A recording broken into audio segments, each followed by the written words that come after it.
Listo, ahora sí, comencemos. La otra pregunta que te quiero hacer es cómo empiezan a confluir las cosmologías locales y las chinas para tus performances. Bueno, en verdad siempre digo que mi mejor performance es el Tai Chi, ¿sí? Porque en ese momento de hacerlo no se está intentando presentar nada, simplemente se está deviniendo en lo que el cuerpo está manejando, digamos así que el Tai Chi reproduce una serie de movimientos de animales, decía ahora, y de eventos de la naturaleza. Puede ser la lluvia, el movimiento de las aguas, el viento, la neblina, el tigre, el dragón, el gallo parado en una sola pata, ¿sí?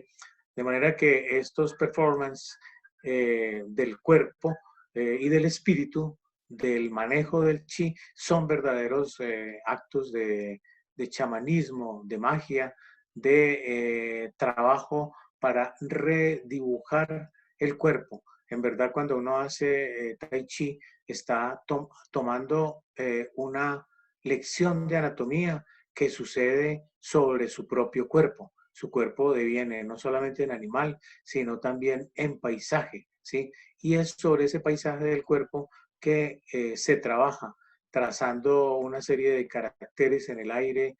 Son dibujos invisibles que son aparecen cuando las manos los van trazando, pero desaparecen inmediatamente, quedan en el tiempo y en el espacio, ¿sí? Y aquí hay que aplicar el canon principal de la pintura taoísta o de la estética taoísta, que es el aliento. Ningún trazo se debe hacer sin aliento. Lo mismo pasa con el tai chi. Cada movimiento debe de ir armonizando muy bien el yin yang de la respiración, inhalando y exhalando. De manera que el cuerpo lo que hace allí es devenir en paisaje, devenir en animal, para que la energía que circula por el cuerpo haga que el cuerpo cobre vida, se potencie y se relacione íntimamente con la naturaleza. Entonces, en ese sentido, el Tai Chi es un retorno en cuerpo y espíritu a la naturaleza. De esa experiencia de Tai Chi eh, deriva un trabajo en el que ando ahora, que se llama El Camino de la Anaconda. El Camino de la Anaconda empieza realmente cuando hago un libro que, usando imágenes inspiradas en pintura rupestre y en petroglifos, relata los mitos y los ritos de una tribu del Baupés que se llama los de Sana.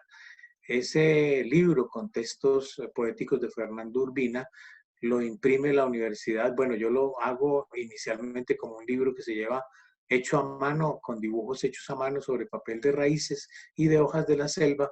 Ese libro de artista se lleva a una biblioteca en Alemania y se expone allá para celebrar los 500 años del encuentro de dos mundos. El libro lo compra la biblioteca y se queda allá. No había sino un original. 15 años después, la universidad decide eh, hacer una publicación en papel. Yo llevo esa publicación en papel a los indígenas de Sana y allí empieza el camino de la anaconda. Yo decido hacer un dibujo tan largo como una canoa en papel de seda, en papel y con tinta china, y va destinado a arrojarlo en la mitad del río Pez para que se vaya con la intención de sanar las aguas. ¿Por qué de sanar las aguas? Porque lo que hice allí en ese dibujo fue aplicar toda la estética taoísta, tanto en el trazo con el pincel como en el aliento. O sea que yo consideré de que una vez que puse el último trazo en esa gran serpiente de 6 metros, la serpiente cobró vida y arrancó río abajo, ilustrando el mito que dice que los hombres amazónicos llegaron a la selva, bajaron del cielo en la barriga de una gran anaconda, entraron al río, navegaron río arriba, llegaron al centro de la selva y allí se dispersaron para levantar Maloca y hacer gente serpiente. Entonces, el retomar este mito con esta acción performática y plástica de hacer un dibujo lleno de aliento y colocarlo en el agua, tiene la intención de reproducir de alguna manera o recuperar ese mito y a la vez de que esa energía vivificada con el aliento, al entrar en el agua, ese dibujo cobre vida, esa anaconda cobre vida y sirva a mi intención y a mi propósito de limpiar el agua, de sanar las aguas, y por eso este camino de la anaconda me ha llevado ya más o menos a 35 ríos, dibujando in situ. Yo voy a la orilla del río, estiro un papel de 6 metros y rápidamente empiezo a trazar la anaconda. Ahora la anaconda es mi anaconda, se ha alejado un poco del mito porque yo he decidido que esa anaconda lleve 6 compartimentos que contienen la energía cósmica, contienen los dioses y los espíritus, contiene a los hombres, después vienen los animales, luego todas las semillas de las plantas y al final en la cola el sexto compartimento trae las imágenes, los signos y los símbolos, por lo tanto también la palabra. De manera que esta serpiente se ha convertido en mi acto creativo y performático en una especie de arca que, como les digo, tiene el propósito de ir inmediatamente al río e intentar sanarlo, pero especialmente llamar la atención y la conciencia hacia la defensa y la conservación de las aguas, del bosque, de los habitantes del bosque y de toda de toda la vida de la selva, ¿sí? Es un propósito que me lleva a 35 ríos de Colombia, empezando por el Baupés, luego el río donde nací, el Otún, luego los ríos circundantes a la ciudad de Pereira, luego voy al Cauca, voy al río Quindío, voy al río Magdalena, al río Saldaña, al Guatapurí, a los ríos de los llanos, finalmente al Guaviare. En diferido a Brasil, envié la serpiente con un profesor. Mi hijo se lleva la serpiente y la echa en el Río de la Plata. Mi sobrina se lleva la serpiente y la echa en la cola de Chile, en Puerto Natales. Y yo me llevo la serpiente para exponerla en París, pero también para arrojarla en el río Sena. Y luego llevo la serpiente hasta México y la coloco para que se una simbólicamente con la serpiente emplumada al poner mi serpiente anaconda sobre la pirámide de la luna en Teotihuacán. De manera que el aliento, el chi, es el que une tanto este aprendizaje de la pintura china como este propósito del camino de la anaconda. Es el aliento puesto en cada trazo de tinta china el que hace que estas serpientes realmente cobren vida y sirvan para sanar los ríos de la selva y los ríos del país finalmente. Sí, de hecho, aquí estaba viendo en el celular una imagen que aparecía en las dos orillas donde apareces terminando uno de estos dibujos de estas serpientes. Y estás a la orilla, sí, del río, con una pañoleta roja amarrada y estás dibujando la serpiente como sobre la barriga de una canoa. Esa es la primera anaconda que se dibujó en la panza de una canoa a la orilla del río Baupés, la que inaugura el camino de la anaconda. Muy bella imagen. Hay Muy otras chévere. imágenes allí de serpientes que estoy dibujando en el Guaviare y también en el desierto de la Tatacoa, donde voy 3 veces al semestre con mis estudiantes a hacer trabajo de arte de la tierra y uno de mis objetivos allí es siempre que voy dejar en un río cercano y preferiblemente en el Magdalena la serpiente que haga en el desierto de la Tatacoa. Sí, súper. Bueno, ahora que mencionas como estos viajes con tus estudiantes, quisiera preguntarte sobre esa labor que has tenido en la docencia, ¿no? ¿Cómo ha sido esa experiencia? ¿Cómo ha sido pues el transmitir todo este conocimiento y más allá que el hacer como una labor, como un trabajo, digamos, remunerado, también es como transmitir esa magia que tú tienes, ¿no? Y que has seguido adquiriendo con con tu proceso de vida, ¿no? Entonces quisiera como saber un poco cómo ha sido esa labor de transmitir ese conocimiento y también de recibirlo, ¿no? Porque, digamos, la labor de enseñar también involucra el aprender, ¿no? Sí, es muy interesante la idea o la pregunta de qué he aprendido en mi trabajo como profesor. Eh, Siempre que empiezo las clases, digo que no tengo nada que enseñar. Y eso porque me guío por un párrafo, quizás 2 líneas, de un texto que se llama El Profeta de Jalil Gibran, que cuando al profeta le preguntan sobre la enseñanza, dice que el maestro no tiene nada que enseñar porque lo que uno debe aprender, esto no son palabras textuales, lo trae realmente ya instalado en el corazón, ¿sí? Nosotros ahora por física cuántica sabemos que somos un cuerpo, ¿sí? Más bien con una forma, una piel que no nos deja que nos desbordemos, pero que somos paquetes de información y que lo que necesitamos ahora es hacer que esa información fluya y especialmente recordar. El profesor, pues el maestro, lo que ayuda es a que la palabra recordar, que traduce volver a pasar por el corazón, el maestro lo que tiene que ayudar es a que esos recuerdos sucedan en cada uno de sus estudiantes. Es una metáfora muy bonita, especialmente para el trabajo en las artes plásticas, porque en este caso lo que tiene que hacer cada estudiante es soñar o imaginar lo que se merece. O sea, lo que se merece ver en los sueños, lo que se merece recordar cada uno y colocarlo inmediatamente en actos creativos, ¿sí? Entonces, yo lo que hago es hacer pasar por el corazón esos recuerdos, pero proponiendo no tareas, sino juegos. El maestro lo que debe proponer son juegos creativos que ayuden a cada estudiante a recordar. Y por eso lo que hacemos en mis clases es jugar con base en algún tema, especialmente con alguna metáfora. Y para señalar algunos puntos concretos, lo que yo uso es una bibliografía objetual, ¿sí? Por ejemplo, llevar un atrapasueños para entender o recordar el problema de que a través de un tejido se establece una red, un gran mandala, una relación entre líneas, una armonía entre un punto, la línea y el espacio vacío.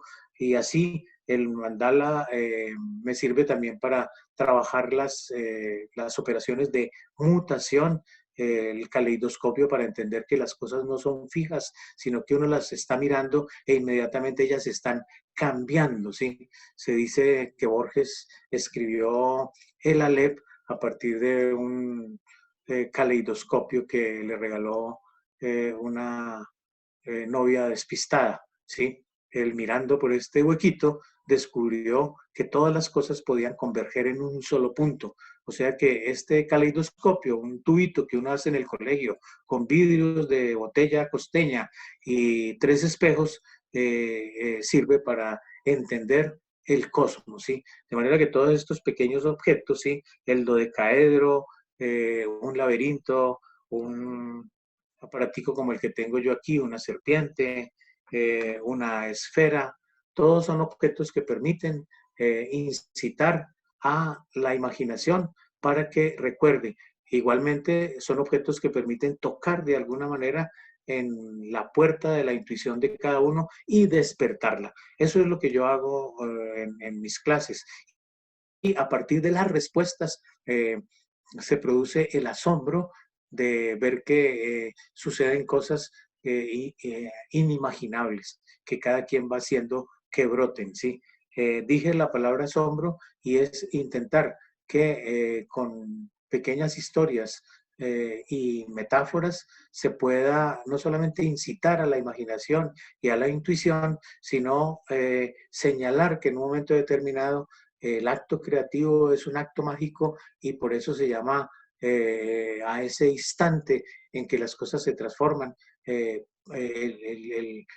punto o el momento poético donde una cosa que no es empieza a ser, ¿sí?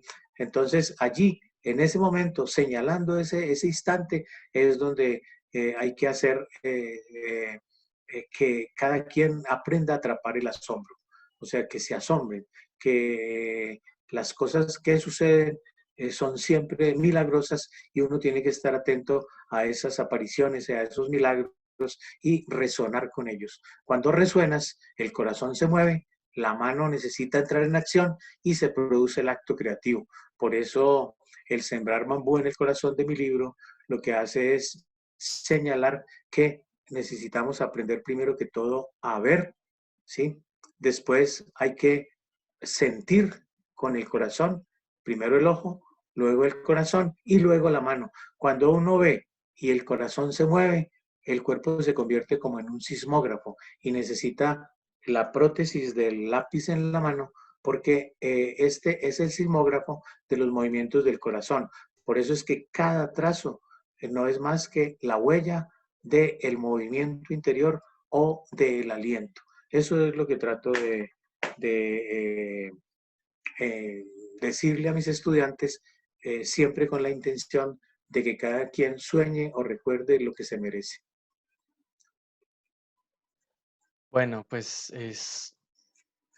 digamos que eso del asombro, pues va a sonar muy cliché, pero digamos yo lo relaciono mucho con eso de no perder como el niño interior, ¿no? Digamos que muchas veces uno pues pierde el asombro frente a las distintas desavenencias que tiene la vida, ¿no? Entonces uno ya no cree en nada o ya todo lo ve predecible, los comportamientos de la gente, de la vida, de la sociedad, entonces uno ya lo ve como predecible, entonces uno pierde como esa capacidad de ver mágicamente las cosas, ¿no? Y más que ver, que es el sentido como que uno más usa, de sentir como el asombro, ¿no? Como de sentir la magia, ¿no? Entonces a uno se le van durmiendo como esas facultades allí que tiene pues desde la infancia, pues simplemente por acostumbrarse a una sociedad pues que pues uno lo va condicionando, ¿sí? Como que a esperar, a no esperar más bien, como a no asombrarse, o a esperar como cosas malas, ¿no? Entre comillas malas. Sí, esa capacidad de asombro que tenemos cada uno la perdemos en un momento determinado cuando uno anda por allí elevado y los adultos le dicen, despabilese, haga algo, ¿sí? Y entonces lo desconectan a uno de ese momento en el que la naturaleza, quizás una rana, una pequeña flor, un atardecer, eh, eh, le están contando, le están dando todos sus secretos y llega alguien y lo saca de allí. ¿Sí? Por eso a mis estudiantes cada vez les pregunto si vieron la luna. Y algunos me quedan rascando la cabeza y dicen, la luna, la luna. Pero pues bueno, ¿y qué le ve usted a la luna si cada mes sale? Y resulta que cada mes sale, pero cada mes es diferente, ¿sí? Y por eso hay que estar pendiente de ella, de ese pequeño asombro de cuando la luna sale, porque siempre es distinta y siempre tiene algo que decirnos y siempre nosotros como lobos aullamos distinto cada vez. Entonces hay que estar pendiente de eso, ¿sí? Por eso, igualmente, entre los objetos con los que trabajamos en mi clase, ya mencionamos el tarot, ¿sí? Trabajamos con el tarot, con esta máquina de imaginar, pero también llevo un oráculo que se llama el oráculo de los cauris, que son una serie de caracoles de los chamanes africanos que sirven también para entrar en mundos de la imaginación. E indudablemente llevo el I Ching, la Biblia china de la adivinación, ¿sí? Para entrar en esta pregunta sobre las mutaciones de la naturaleza, que son las mismas mutaciones del cuerpo, que en China son 64, en nuestro mundo occidental son 22 pasos. Sí, de hecho, varias veces con mi señora madre, espero hacerlo pronto, nos leemos el I Ching, nos hacemos una tiradita de I Ching casi siempre que nos vemos, o nos leemos el tarot, o ella tiene unas runas, entonces también nos leemos las runas. Entonces, digamos que aunque yo vivo aquí en Cali y eso, y pues ella iba pues más lejos, ella vive en Tuluá ahora, pues digamos no he perdido ese contacto esporádico con la magia, ¿no? Como que no me he entregado del todo a la racionalidad y la tengo ahí todavía, incluso en el acto de crear, de pintar, de escribir, de reflexionar, de contemplar a veces, que no siempre es como que el tiempo se dé para ello. Por ejemplo, hoy hacía mucho tiempo no caminaba debajo de la lluvia. Yo hoy salí con una amiga en la mañana y caminamos debajo de la lluvia un buen rato. Y simplemente cuando terminamos le dije, hacía mucho tiempo no lo hacía. Y más allá de que hubiera sido por la pandemia, es porque uno también deja como de como que se cohíbe de esos placeres, ¿no? Que son placeres que uno pierde, porque digamos uno de niño uno juega con el barro, juega debajo de la lluvia y todo esto, y cuando uno es grande y empieza a crecer, entre comillas, entonces uno ya empieza, no, es que si uno hace esto se enferma, es que si uno hace lo otro, pues se ve mojado y se ve mal, y la gente le pregunta, no, ¿por qué mojó? Entonces entran ahí un poco de factores y se pierde como esa sensación de poder llevar este acto tan sencillo, pero que a la vez es tan bello y tan cargado de cosas, ¿no? Exactamente, los artistas debemos regresar a esa edad de niños para poder recordar sin que la razón nos obstaculice.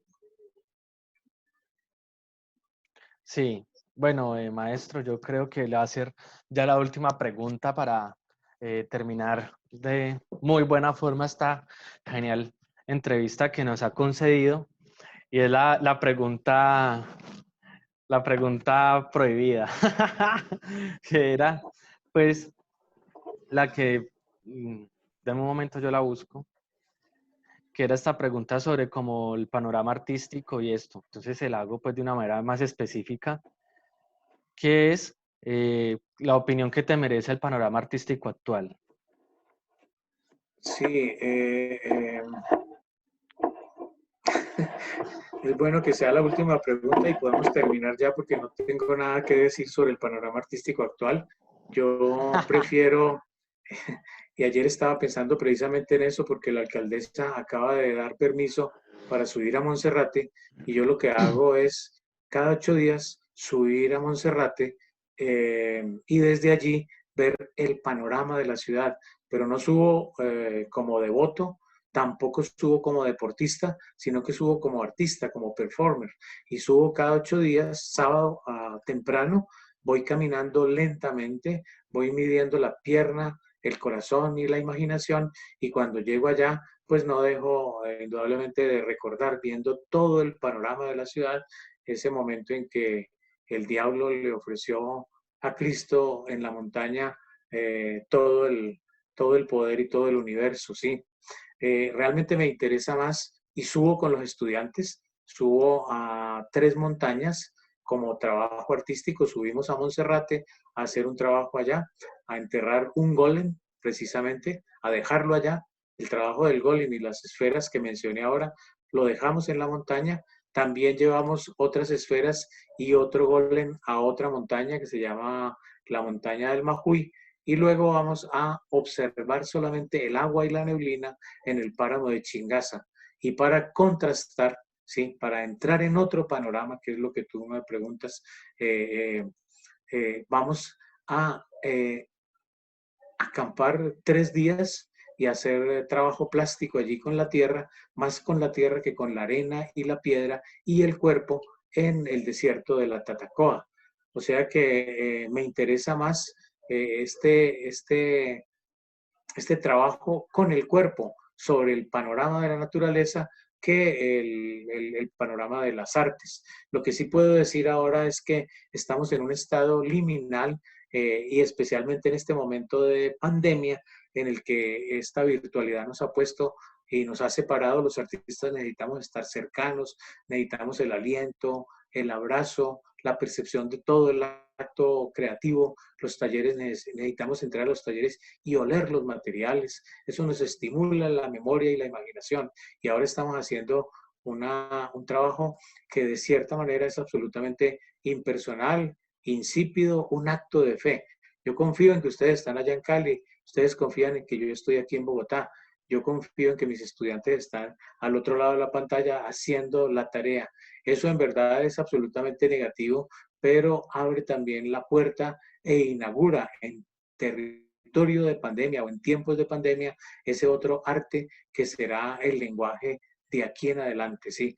Entramos en este territorio y ya nos vemos abocados a trabajar a distancia y digitalmente y a inventarnos un arte en el que este lenguaje binario es el que va a mandar de aquí en adelante. La pandemia nos mete en un estado de amnesia también y de olvido de las artes tradicionales y por lo tanto necesitamos nombrarlo todo y ustedes que son muy jóvenes se están viendo abocados a reinventarse por medios digitales y a empezar a hacer un lenguaje, a entrar no en los talleres, sino en los laboratorios y unos laboratorios en los que el santo que se entroniza en esos laboratorios, ustedes saben que ahora se llama Arduino, ¿sí?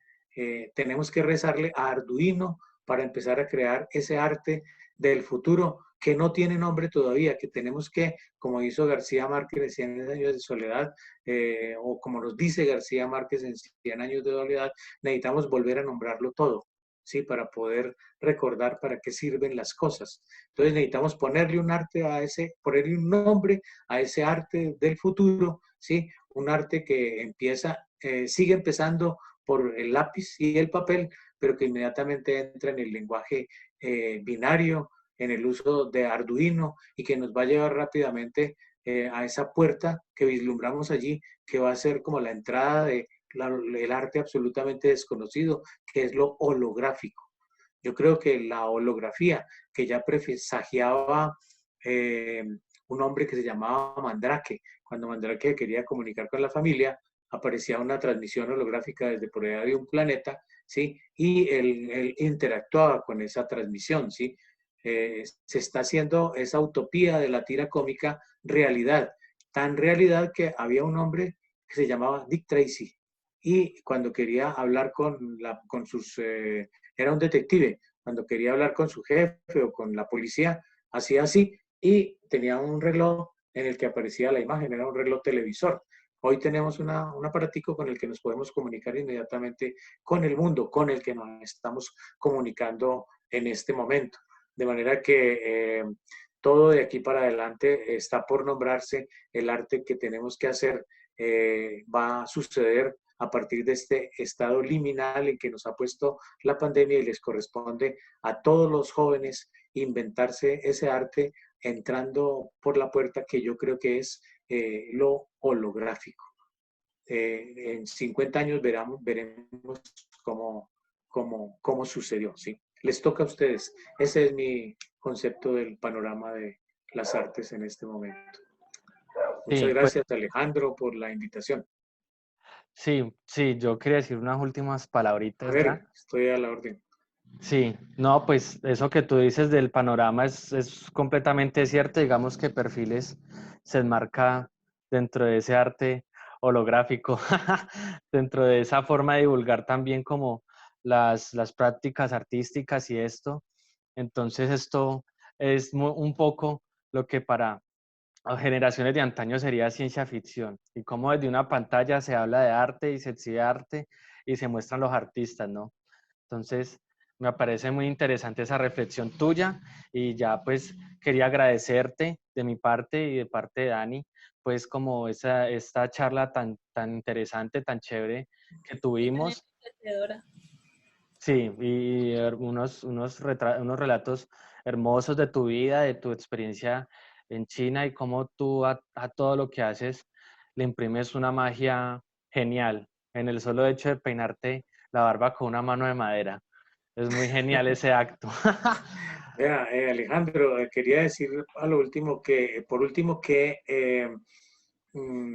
si bien los jóvenes ahora están abocados a entrar por esa puerta lo holográfico, a partir de esta experiencia obligatoriamente digital en que nos encontramos ahora por la pandemia, hay que seguir, y lo seguiremos haciendo, conservando ese lenguaje tradicional que no abandona el primer instrumento de las artes plásticas, que es el lápiz, ¿sí? O sea, con el lápiz tú puedes crear un universo. Los chinos dicen, en un pliego de papel puede caber el universo, y ellos lo retiñen con tinta china y pincel. Nosotros podemos arrancar con un lápiz, seguir trabajando con un lápiz y meternos en ese arte del futuro, y podemos seguir trabajando con pintura. De hecho, debemos seguir haciéndolo a pesar de que también estemos abocados al territorio del lenguaje binario y de lo digital, ¿sí?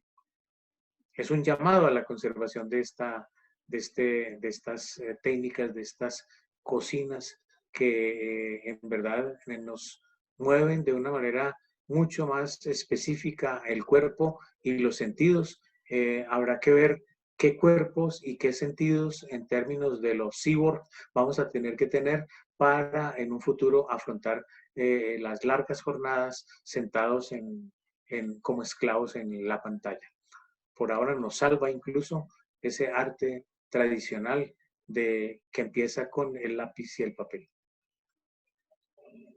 Sí, maestro, tiene usted toda la razón. Hay que desconectar al hombre eléctrico. Entonces, Okay. entonces ya no siendo más, le reitero mi agradecimiento de esta charla tan edificante. Espero pues pronto verlo en persona, poder hablar con usted, poder conversar. Tengo pendiente una clase de Tai Chi virtual con usted.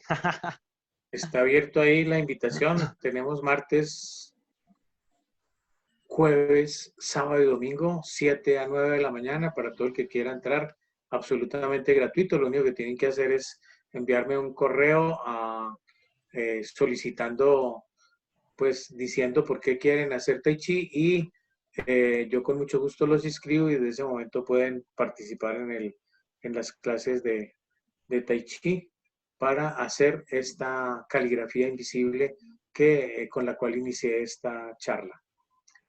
De manera que muchas gracias, Alejandro, encantado de conocerlos, a Daniela, y que sigan adelante con su proyecto Perfiles. Gracias, maestro. Igualmente para Gracias, usted. maestro. Y un abrazo enorme. Estaremos hablando en próximas oportunidades. Un encanto escucharlo y verlo. Abrazo, Daniela, abrazo, Alejandro, saludos a Zoila, chao. Que Listo. estén muy Chao. bien. Igual. Chao. Chao.